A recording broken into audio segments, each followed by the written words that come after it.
Hi, I'm Ann Northrop. On August 23rd, Logo will broadcast a documentary, Quiet Heroes, 8 p.m. Eastern, 7 p.m. Central. Quiet Heroes is the story of Dr. Kristen Reese, a lesbian doctor who worked with people with AIDS and HIV very early in the known epidemic in the early 80s in Salt Lake City.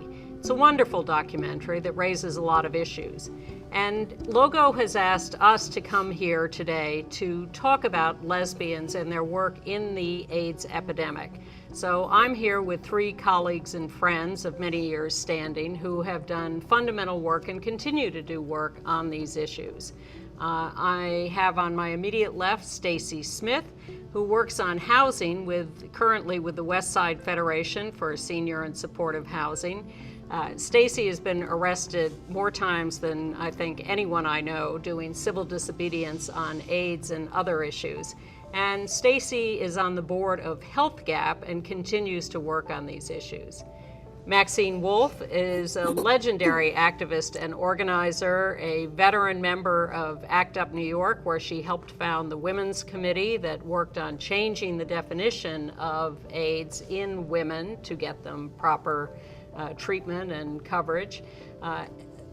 Maxine was also an early worker with the Lesbian History Archives and is a coordinator there now, and a co-founder of the Lesbian Avengers. She was a professor of environmental psychology at New York's CUNY Graduate Center. Amanda Lugg is the director of advocacy at African Services. She works with immigrants mostly on HIV/AIDS issues. She is also on the board of Health Gap. So I wanted to start, we're all veteran activists. We've all worked on these issues for a long time, but where did we come from in the first place before we ended up here? Staci?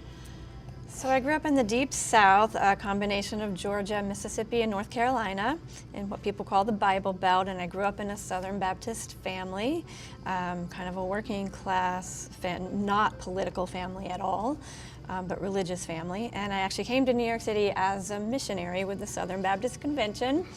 And at the church I was assigned to work at, I met my first girlfriend. And some time later, we decided to come out publicly to the church, and they kicked us out. Surprise, surprise. Okay. Maxine, what's your background? My background is I am Brooklyn born and bred, and I still live in Brooklyn. And I come from an immigrant working class Jewish family. My grandfather got most of the family out of Poland when Hitler was elected. So fortunately, my close family lived, but not many others.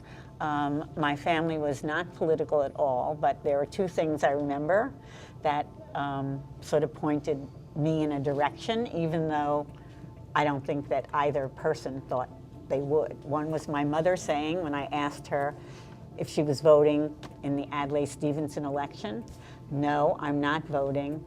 None of them are for us. None of them are for the working people." Of course, I was horrified because I was a first generation, American. And the second thing was a friend of mine in high school. I was very young in high school. I was only 13 when I started. And she took me to hear Pete Seeger sing when he was blacklisted. And he sang, "This land is made for you and me," and I believed him. You're an easy mark. That's it, I am. That's great. That's All great. right, Amanda? I was born in London, but actually grew up in Iran, pre-revolution Iran. The adopted daughter of Episcopalian preacher and his wife, who was a teacher. And we moved back to England in the mid-70s. They were a conservative family, like born-again Christian, but not crazy American born-again Christian, more, conservative English born-again Christian. And though I didn't have the same religious views as my family, I certainly respected the fact that they didn't just talk the talk, they walked the walk. We were forever having homeless people knocking at the door. for, something to eat, whatever. My dad would give them, a job in the garden. I'd have to make sandwiches. Yeah. So We get the picture. yeah, that was a bit of a ramble. That's okay. My apologies. Well, and then I've been in New York since '93. All right. Well, you're reminding me that my father used to say I came from a mixed marriage. My father, the Episcopalian, and my mother, the Congregationalist. Oh, really? There you go. It's about as mixed as it got in my family. I came from the very waspy suburbs all over the country. My father worked for an airline, and we moved a lot, but I went to private schools. I was a Boston debutante, but I got over that. And I think the first, you went to the Pete Seeger concert. When I was in college in the late 60s, a New York Times writer, Harrison Salisbury, came to campus and spoke, and he read letters from soldiers in Vietnam talking about the atrocities they'd committed. And that was a big turnaround for me because my family was very Republican. My mother always thought Nixon got a raw deal. And even though I had watched the civil rights movement on television and was horrified by people getting hit with fire hoses and dogs and had watched the Fulbright hearings on Vietnam and stuff, I needed radicalization, and that really did a lot for me. So, but, why aren't any of us working for General Motors or some other corporation? How did we go from our various backgrounds to more social service or academic or, activist lives? Maxine, how did that happen for you? I never wanted to work for corporate America. I have no idea why not. But I think that I always saw the fact that I did well in school as my ticket. Sort of like that was the way I could earn a decent living. Nobody, I was in the academic track in my high school was like minuscule. Out of 3,000 kids, maybe in 3 years, 100 kids, okay? But I did well in school, and my teachers kept pushing me. And when I went to college, I didn't know a person in the world who went to college. I had no idea what you did every day. And when I got there, I was just so enthralled by the information and the courses that I took, and that I just kept going. And I did really well. So everybody kept assuming I would keep going. When I graduated, I actually thought you could get a job with a bachelor's degree in psychology, because who knew? And I went to the only place that had jobs, which was like these corporations that did testing, and they asked if I could type. And I actually said no, because I could, but I'd be damned if I was gonna, work. Oh, that's the classic advice. Don't let them know. Don't let them know, because 4 years I typed in order to get through school, because I had to support myself, even though it was a free education, which I should just plug that. I went from my bachelor's degree to my PhD for free at the City University, and everybody should be able to do that. So you developed an academic career, but how did you first step into activism?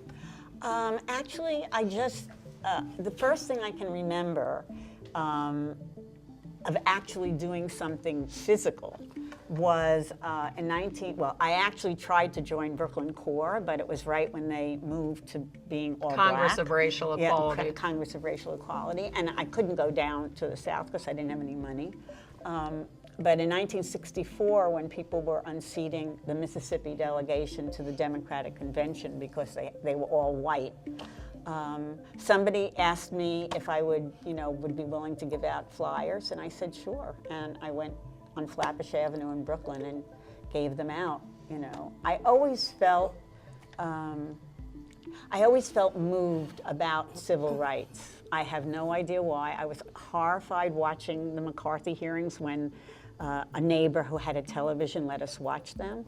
And I remember that I got a book of Lillian Smith's, who, by the way, was a lesbian, that she had written called Now is the Time, which was about let's get rid of segregation. And those things always were meaningful to me. And so the first chance I had to do something, I did. And I should say that one of the things even then that got me was I handed a leaflet to a postal worker who was getting out of his truck.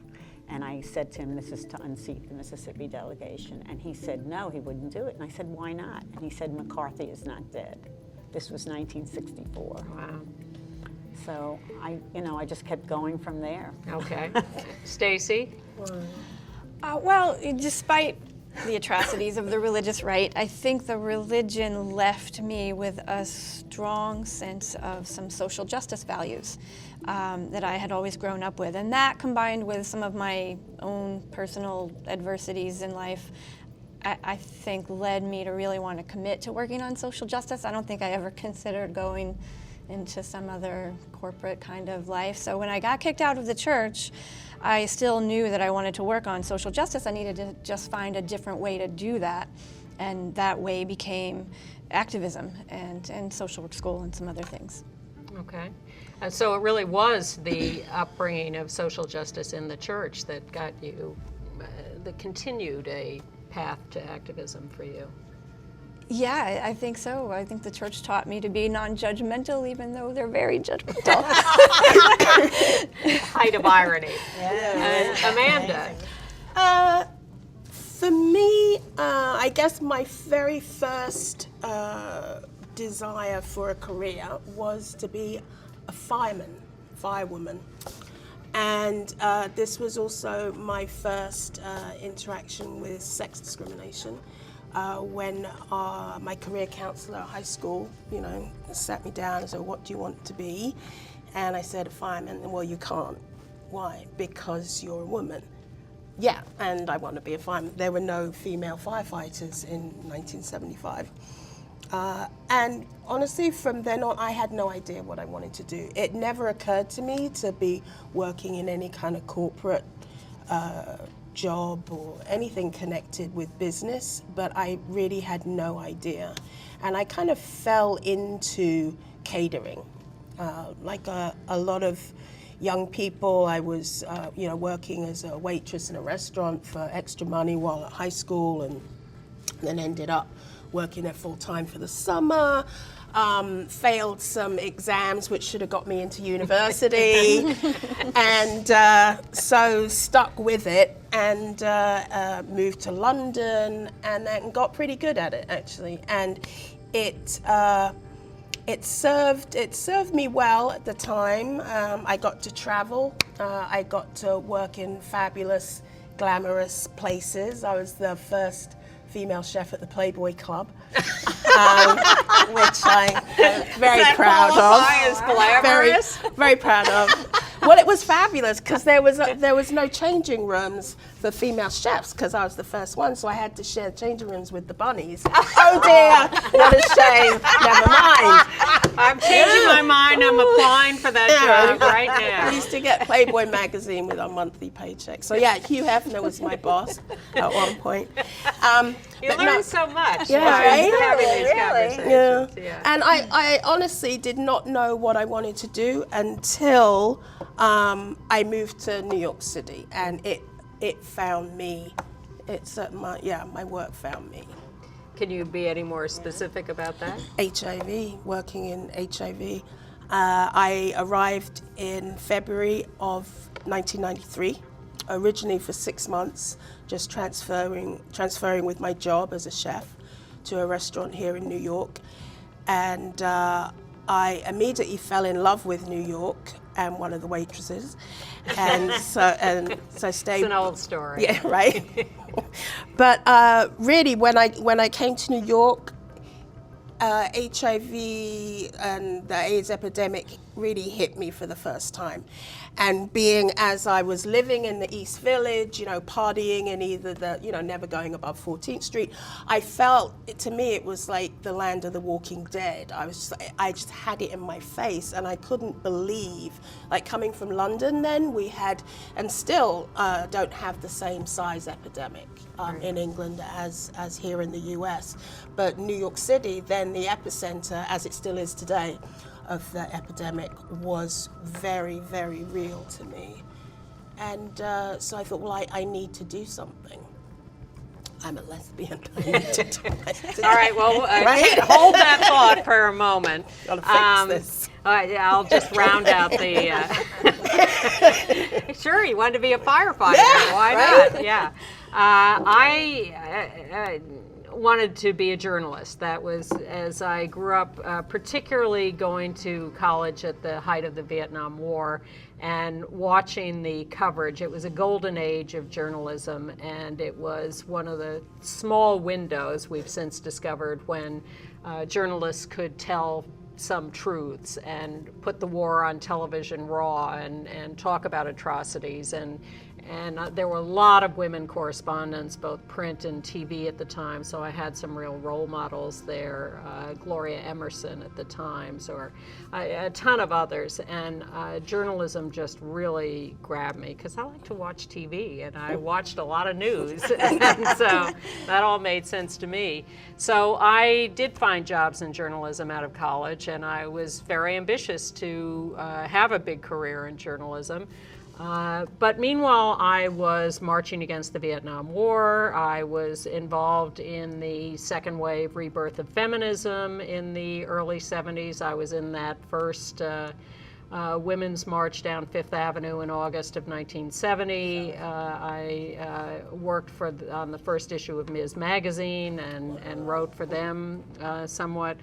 It's a longer story that we won't go into here, but I was dabbling in activism at the time while wanting a big career.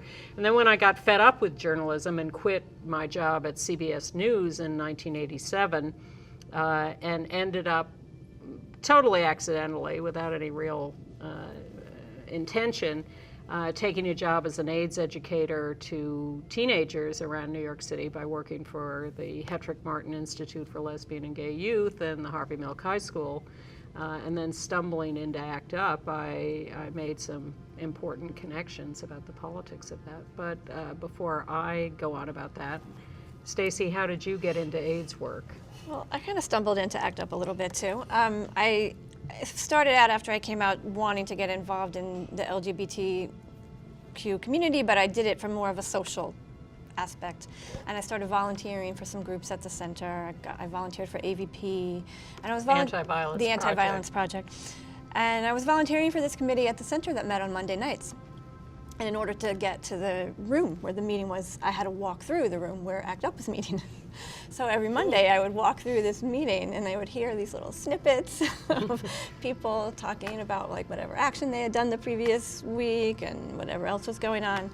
And so that was kind of my first exposure to ACT UP, just these little snippets. And then at the same time I was going to social work school, and then when I finished social work school, I worked through this housing organization that began to develop an AIDS housing congregate facility. And so I got involved with that at work. And then later became the director of that, which I did for the next 18 years. But I decided at that point, I had gone to some big giant marches, but other than that, like I went to the '93 March on Washington, but I hadn't done any real activism aside from like attending a giant march. But I decided that I didn't want to just, I didn't want to work in AIDS services only without also being part of the policy changes that needed to happen. So I wanted to get involved in activism as well. And so I kind of had remembered all those ACT UP snippets and went and got involved at that point. And Maxine, what drew you to AIDS and AIDS activism? Well, actually, I had done a lot of organizing in the 70s and early 80s, and most of it was either on the left or it was with women's groups, and worked a Coalition for Abortion Rights and Against Sterilization Abuse, Reproductive Rights National Network. So I was doing a lot of different kinds of activism. And then when the crisis hit, I had actually been doing stuff with a mixed group of lesbian gay male socialists called CRASH, Coalition Against Racism, Anti-Semitism, Sexism, and Heterosexism. Oh, right. Right. Okay. I had started going to the Lesbian History Archives in the beginning of the 80s, like 84, because every other group that I was part of had fallen apart, like the Reagan moment like killed a lot of things, okay? And I just needed some place to do activism.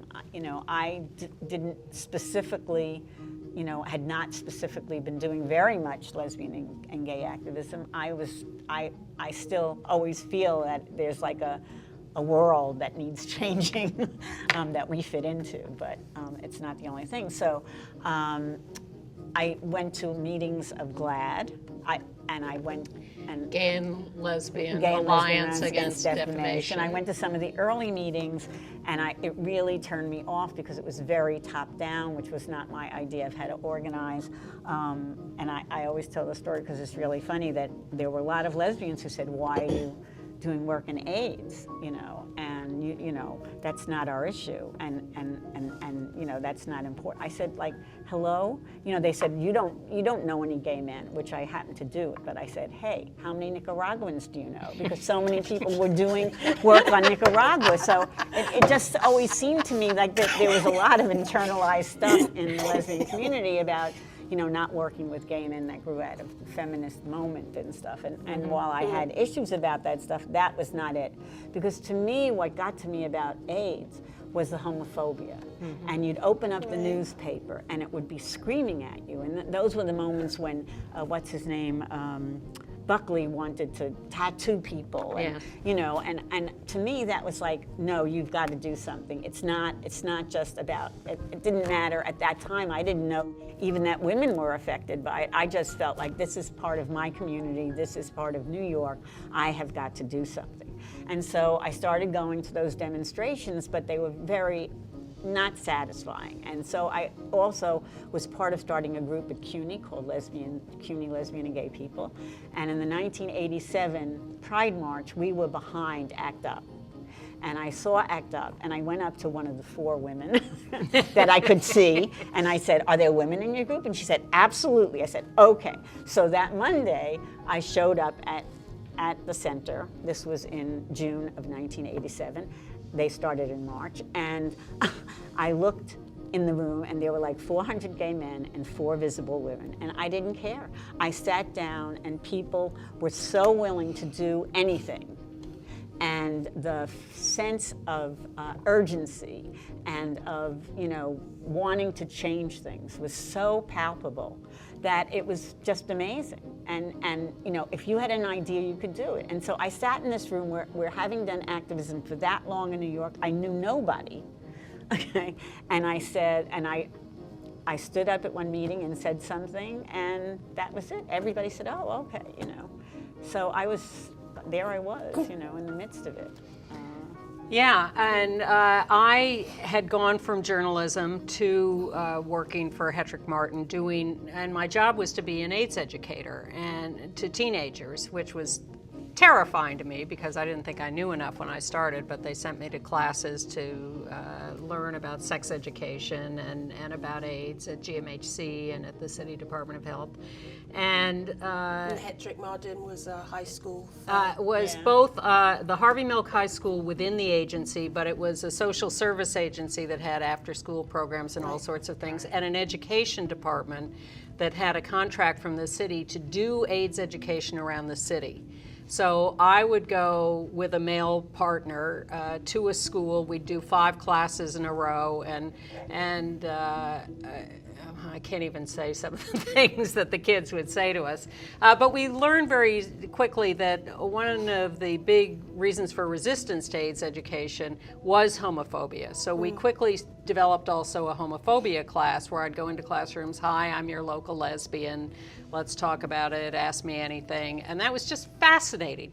You know, Dr. Reese in the documentary, Quiet Heroes, talks about how, what does she say? She says, AIDS saved her life, I think, and that she got into it because it was an interesting mystery.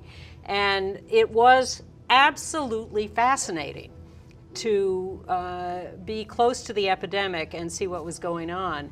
And in the midst of this work I was doing, very quickly I got invited to the War Conference in Virginia Conference Center that was a gathering of about 200 LGBT leaders from around the country. And I was only invited because I was working with some of these people at Hetrick Martin.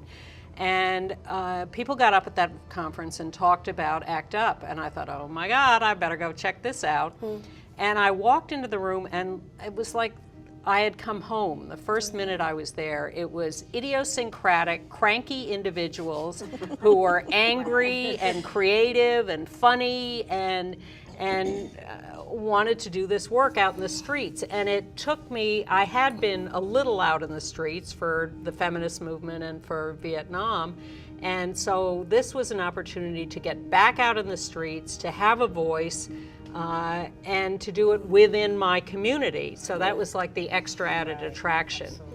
And the freedom of being a direct action activist, of working with people on an equal basis in a completely democratic organization, no top-down hierarchy, and to be able to formulate what you wanted to do and go out and do it and challenge things on a direct basis was just so compelling and so satisfying that it really, really appealed to me. And I remember the first time I got arrested, you were a leader of that thing. It was like the first anniversary Wall Street action. Yeah. I'd only been there for about a month. And and you know, getting arrested, I'd never been arrested. But when you get arrested with 200 of your friends, it's easy. Well, that's why I always tell people when I train people, you know, do martial training or CD training, I always say to them, remember how privileged you are. Yes, Because absolutely. you get arrested and you have the support structure and you have people out there waiting for you, etc. And that's very different than the people who are usually in this place. So, you know, it's what you were saying. And in Yeah. fact, Amanda, you have found that you can't get arrested. Yes. If I can just go back to how Sure. I got involved in the activism. When I came from, or just before I left England, I was involved in LGBT activism. Right. Remember, I was in London, in England, in Thatcher's Britain, and we had this disgusting law, Section 28. Right. Clause 28, where government money was not allowed to be used for any homosexual education, or so funding for organizations and schools were disallowed, and also kissing, same-sex kissing was a crime. So it was actually one of my favorite demos then, was the kissing in Piccadilly Circus. We detect a theme with you.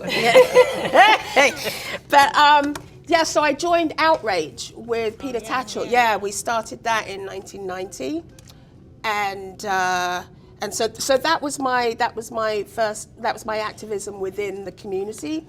So similar to Maxine, when I came to New York, it was the homophobia and these the reports I'd see on TV, you know, with people picketing kids at school, and then there were no, you know, the laws weren't in place then around housing discrimination, people losing their jobs, losing their housing. And for me, I think then it was the homophobia above the health. It was, yeah, and that's why, yeah, I think that's why I got involved. Staci, why have you been arrested so much? There's probably a lot of answers to that question, but I too originally got involved more in LGBT activism, other than, you know, not necessarily AIDS-specific activism, but I didn't really see it as separate. I got involved in an organization called Fed Up Queers that I was part of starting, and I got involved in the fight against the St. Patrick's Day Parade, or the fight to be able to march in the St. Patrick's Day Parade. And a lot of my arrests came from that, year after year. And then there was definitely a span of a couple years where it was maybe once a month getting arrested through Fed Up Queers. But I never saw a separation of like lesbians from gay men. It was just, this was part of my community. AIDS was always part of my community that I had come to, you know, that I had come out in. And, you know, maybe I'm a generation or a little bit younger than you, so I kind of maybe missed that 70s feminist kind of thing. So when I first went to ACT UP, there were a lot of women. I saw a lot of like really strong women who were leading a lot of the activism. Yeah, well, when one of the things that I always tell people is they always write and they say it was all gay men, but it wasn't, and more women started coming as women became visible, and women were clearly the leaders.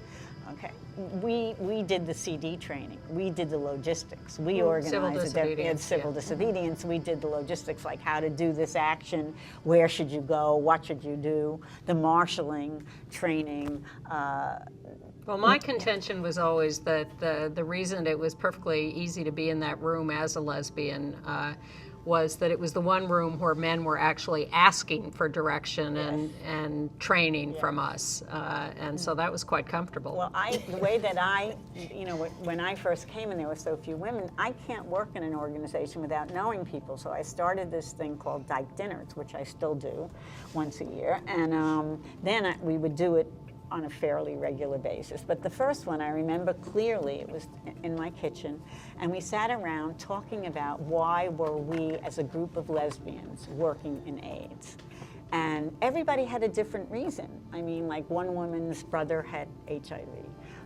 One person had worked in an organization where a lot of the men had become infected. Other people just did it because they wanted to work on women in HIV, which I ended up doing a lot of work on, but was not my reason for coming. You helped put together this book. Yeah, this is the only book ever published by ACT UP, Women, AIDS, and Activism, and it grew out of the fact, which I would say, for Ann, one of the things that ACT UP did that I thought was amazing was to have teach-ins. So whenever there was an issue that we wanted to confront, we didn't just do ideology. We actually learned about how this thing functioned, we taught each other the basics of everything, like how were drugs approved, how did this happen, okay? And one of the things that we did was a teach-in on women and HIV, which was incredibly well attended by all of the men, and for that we put together actually a photocopied booklet, which we sent all over the world and eventually came to help us win the CDC campaign, because people in other countries knew what the issues were and it was affecting them as well. But we always did that. We wrote stuff. So from that, we ended up doing this book. Go ahead. Well, my real impetus in getting involved in ACT UP and street activism again was understanding the connections between the civil rights movement, the Vietnam War, feminism, and the AIDS epidemic, that it was about people in power not caring about anyone else, only caring about their own survival and being perfectly happy to let everybody else die. And when I understood those connections, I understood that this was the same fight. And that I had the opportunity to be on the front lines where the action was at the moment. And I found that very appealing. Yeah. So the fact that the content was fascinating and the people were my brothers and sisters was fantastic. But really for me it was about the politics of it. And I still, to this day, all I want to do is attack and change the people in power and please make the world work in a better way. Well, people used to always say like that AIDS was a single issue. Like a lot of people on the left would say that, and I would say, what do you mean single issue? Like it's about sexism, racism, class, power, etc. It's about every single thing. And in fact, ACT UP from the very beginning, which people don't know, we didn't just have a women's committee. We had a committee on, we had a youth group, we had the women's stuff, we had the treatment stuff, we had housing. All of those committees started early on and in fact led to what eventually became other organizations in the community. And interestingly, all those issues come up in this documentary too, this Quiet Heroes documentary that airs on Logo on the 23rd. Dr. Reese talks about stigma, talks about housing and food as issues, talks about homophobia, talks about government indifference, religious stigma. It's all right there. I used to say, I was one of those one-issue activists. If anyone asked me, I was either a gay activist or I was an AIDS activist. And I guess you could almost say that the epidemic helped me evolve as an activist. It was through HIV and AIDS that I could see, the intersectionality of all these other issues. And the actual activism that I did around HIV was not until 2000, and that was really on a global, the global issue, the global pandemic. But what I did do in '93 when I first came, like as I was saying, I thought it was like The Walking Dead, and I felt I needed to do something, so I went to volunteer at an organization. I wasn't thinking of activism per se, but I needed to do something, and I was reading one of the magazines, and I saw an article about God's Love We Deliver, which at the time was and still is an organization that cooks and delivers meals to people with chronic diseases now, but illnesses, but then it was specifically just people who are homebound with AIDS. So I thought with my skills as a chef, you know, I could be of some use there. So I actually went to the orientation for the volunteer, and they were taking us through the offices, and I saw a posting for evening head chef. So I thought, wow. I remember still not knowing what I wanted to do with my life. Yeah, but I thought, well, if I can do it, I'd rather do it here than, you know, in the restaurant. So I applied for the job, I got it, and within 2 weeks I was doing that. It wasn't enough. I mean, I still had to evolve still. And that came around with the changing face of AIDS. Yes, Staci? When I started working at the housing program, the AIDS housing facility, that was around 1997. So, you know, there were some medications. There was the cocktail, and there was some people were starting to live longer. Still many, many problems, and we definitely had a lot of residents who did not make it. But a lot of the activism became around housing, because we kind of had learned that housing equals healthcare, and while some people had access to medicine, people who were homeless or formerly homeless did not have that access. And so many of our residents came to us not having had that access, and they were you know, low income. There were people with mental illness, largely people of color, a lot of drug use, or people who in the past had done drug use, and they hadn't had the same kind of access. And so we did a lot of activism with Jennifer Flynn, who founded the New York City AIDS Housing Network. So we did a lot of stuff for that. And the city, I think from some earlier activism, a law had been put in place where the city was required to house people same day, people with AIDS, same day that they presented to them, and they weren't doing it. So we were hearing lots of stories of people would go to DASIS to be housed, and they weren't being housed. And so we started a campaign that I think we called DASIS Watch, where we just went to their office. Services. Yes. DASIS. Now called HASA. Just lost the audience. Sorry, the HIV/AIDS Services Administration of New York City. So we decided we would just go to their office, and every day we had, this campaign went on for probably close to a year, so at least 6 months to a year, where every day we went to their offices and said, we're not going to leave until you house every person who's walked through the door today. And we would follow them to make sure that housing was actually there, because sometimes we had discovered it wasn't always there that they would send them to.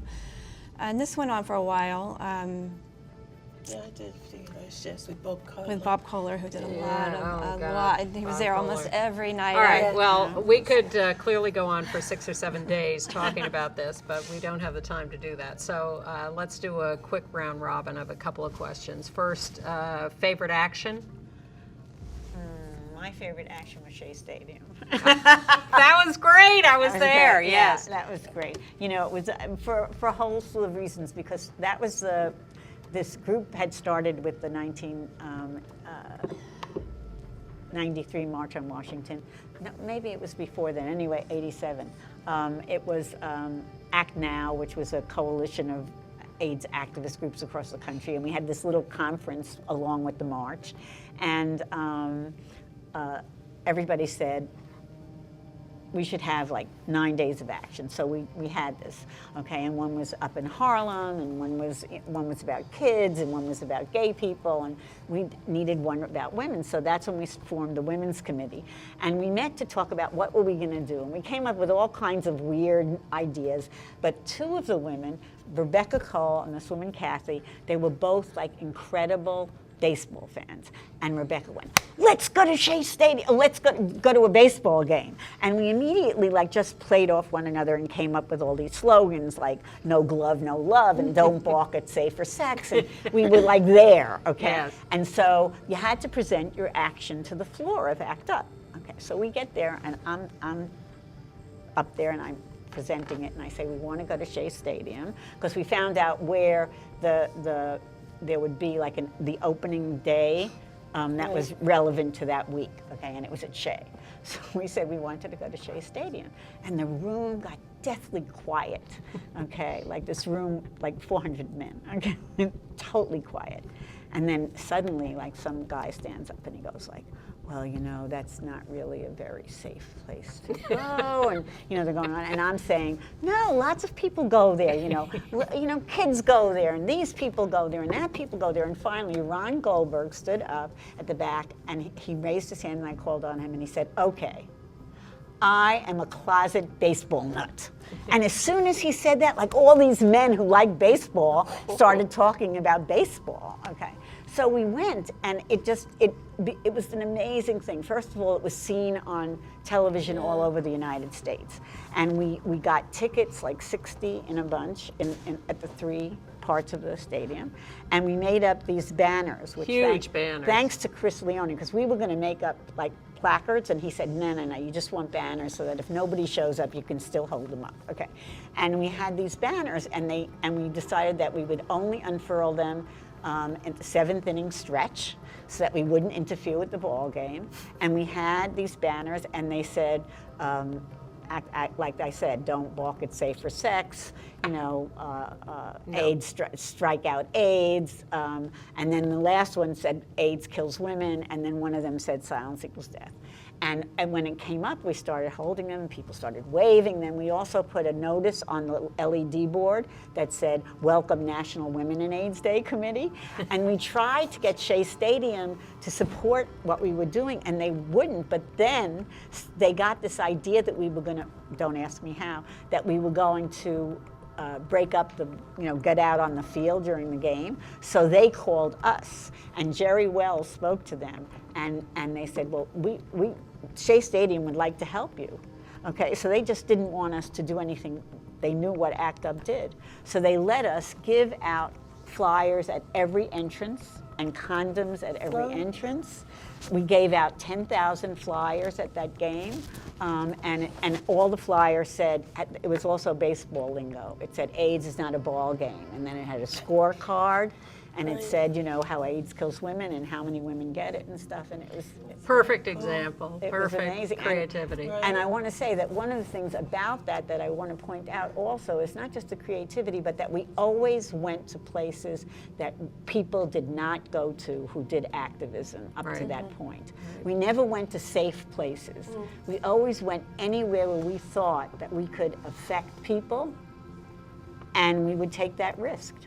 You know. Like the middle of 8th Avenue outside Madison Square Gardens. Or naked. St. Patrick's, yes, Yeah. naked, but Yeah. got Naked yourselves action. in the New Yorker naked. Yes, we did. St. Patrick's Cathedral. I was never able to get arrested, my choice, for many years because I wasn't a citizen. I had a green card, but with the change in immigration laws in '96, it meant that if I was arrested, I could be deported. So I figured because it would be a political action, don't chance it. So I would always be the one doing the backup, the support. So when we had, I think one of my favorite actions was the naked action, the naked truth about AIDS. It was when George W. came and they had the Republican National Convention at Madison Square Gardens.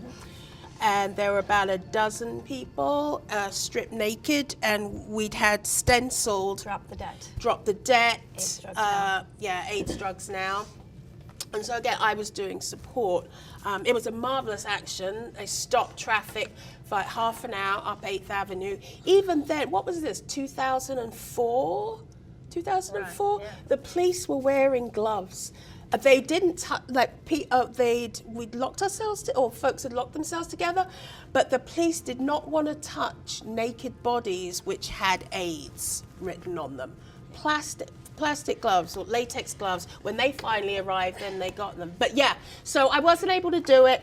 But I did Richard, support for that action too. I do? wasn't going to get naked, but I was there. So Richard Avedon, he was doing a portfolio in the New Yorker at that time around the election, and they'd heard about it because we did make front page news on like the Daily News and all the Post.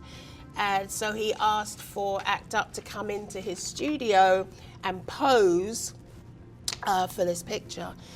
And so everyone said, well, Amanda, there's no chance of arrest, so here's your chance. So I do have a naked spread by Richard Avedon to my resume. Very nice. In the New Yorker. Quickly. I would have to say that my favorite action was going to Tennessee when Al Gore was going to announce his candidacy for president. And I had a favorite client from the Ivory Coast.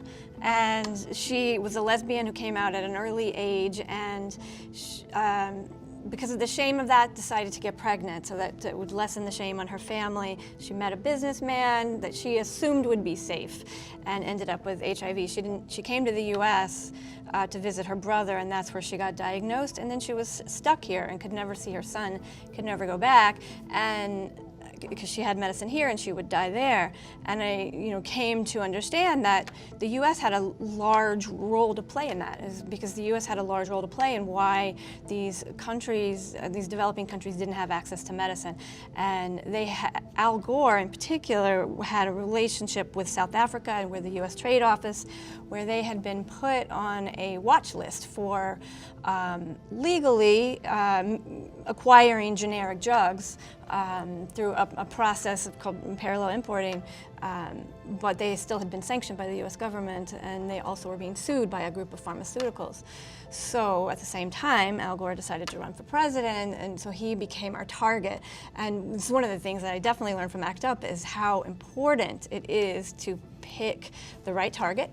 And he was definitely the right target for that moment, because also the timing of when you do something. We went there totally expecting that we would be arrested in some conflagration, a jail in the South that I didn't want to be in. But what happened was, because he was running for president, he didn't want that kind of bad publicity. So we got right up front, waited for hours singing Good Old Rocky Top, and then as soon as he made the announcement, and like at your action, there was already tons and tons of press there. And as soon as he made the announcement, we pulled out banners that we had snuck in that said AIDS drugs for Africa, Gore's greed kills. And then we proceeded to follow him around the very next day. That action got so much press that the very next day, no, actually that same day, later that day, he was in New Hampshire, and a group of our friends went to New Hampshire, one of whom is Rachel Maddow, went to New Hampshire and got right behind the stage where he was talking and unfurled a banner that said same thing, AIDS drugs for Africa. They were on the stage with him. Yeah, just right behind him. Because when they got to the auditorium, those were the only seats left. So they were seated next to him on the stage. Yes, those people. And Tipper was there. Somebody got fired for that, I'm sure. Exactly. And then you guys had gotten back to New York. And then the very next morning, his third campaign stop was Wall Street. And so we drove straight from the south to Wall Street and went to that. And by then we had the same thing there. And by that day we had what's her name, Donna Brazil, called us and like, who are you people? Let's talk. His campaign. Oh yeah. So, but the key thing there was getting between him and the cameras to get yourselves on the air. And for me, of course, it was Stop the Church, where I got arrested inside St. Patrick's Cathedral. But we really have run out of time. We are milking this. So I want just in a couple of sentences, I know it's depressing to stop. We could go on and on. But how has activism affected your life? In one sentence or two? In every way. I mean, I do activism because it works. I mean, every positive social change that you can think of that's happened in this country, or policy that's been put in place, has started with activists. It didn't, politicians don't wake up someday and say, I'm going to create this wonderful policy. It always starts with activists, and it always starts with a combination of activists and organizing. So I really believe in doing activism that is part of a sustained campaign of organizing. I mean, the one time, street spray paintings are great too, but really I believe in doing it along with a sustained campaign of organizing. And it works, and it's affected my life because it gives me a sense of hope and a sense that, that you can create the change that is needed, whatever the issue is. Policies that are in place and social structures that are destructive were just put in place by people, and people can overturn those at any point. Maxine? Wow, I would say the same thing. Yeah, exactly. Ditto. Well Ditto. said, yeah. Ditto. People always, think that you do activism, it's like serious. But I don't know anyone who doesn't get high at the end of an action. And the reason you get high and you want to celebrate is because you feel the power of the people. Yes. And that to me is so important. The world, the power structure is designed to disempower you, to make you feel like you can't change anything. Yes, very specifically divide and conquer. Right. But I have seen things change Yes. in my life. It's not like that we're there yet.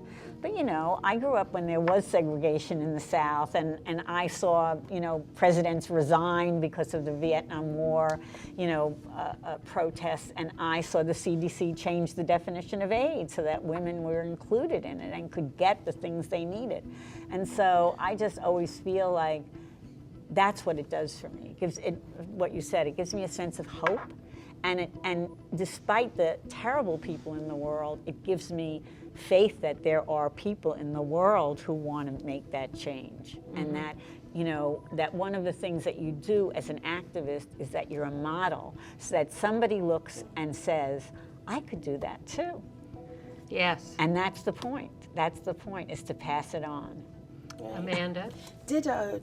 I mean, it's given, not to sound flip or corny, but I'm going to sound flip and corny, it has given my life meaning. It's given my life the best friends that I have. Activists are the best people, present company accepted. And it's being able to see that change. We didn't get too much of a chance to talk about the global epidemic. But Part 2. Yeah, part 2, I guess. Yeah, but when you had the what was his name? Nastios, we called him Nastios, the U.S. was he State Department head under Bush? Saying how we couldn't give drugs to Africa because. Tommy Thompson. No, it wasn't Tommy Thompson. It was the guy at USAID. Yeah, because Africans don't have watches, so they can't tell the time. Yeah. That was our elected government cabinet minister. Yes. And knowing that you were part of being able to create the opportunity where drugs and affordable drugs were able to be dispensed in the global South. That's pretty cool. That's pretty cool. Yeah, and I echo everything. Having worked at Good Morning America, at CBS News, I found it so much more interesting, so much more fun, so much more satisfying to get out in the streets with cranky activists who were it was so much more satisfying than doing any of that work. And I'd gone into that work because I thought I could make a difference by doing journalism. And I'm back in journalism. I've combined the journalism and the activism with my weekly TV show, Gay USA. You can find it online, if not on your local station. But I saw the civil rights movement change things, not completely. I saw 1 million people going to Washington end the Vietnam War. I have seen what AIDS activists have done, and now I see women getting out of the streets spontaneously against the Trump administration, and people running for office, and people making the leap of faith to do activism. And it is, I can't be a greater evangelist for this. It is so great to do this kind of work, and so much better than so many other things that people do. And it really does make a difference, and you meet the greatest people. You do. I should say something also with Amanda. It also makes a difference worldwide. You know, we are not alone, and No. even if you don't, you know, I know that there were people who got our information about women and HIV in all these other countries, who then pushed in their countries for things, you know, so you're always being backed up. You know, everybody thinks you need the internet for that, but actually we did it without the internet. And people, you know, it becomes a worldwide connector. Yeah. One of the Okay. most satisfying things for me, for doing my TV show for 22 years now every week, is watching the movements around the world. You know, when I see Trinidad and Tobago has just had its first Pride March, or Moldova, or what's going on to fight Putin among gay people, it's stunning. Anyway, thank you all. Thank you, Staci Smith. Thank you, Maxine Wolfe. Thank you, Amanda Lugg. Pleasure. Too little time, too much content. But the work continues. The work continues, the fun continues, and for all of you, please watch Quiet Heroes on Logo on Thursday, August 23rd, 8 Eastern, 7 Central. It's a terrific documentary about the work of Dr. Kristen Reese and raises a lot of these same issues.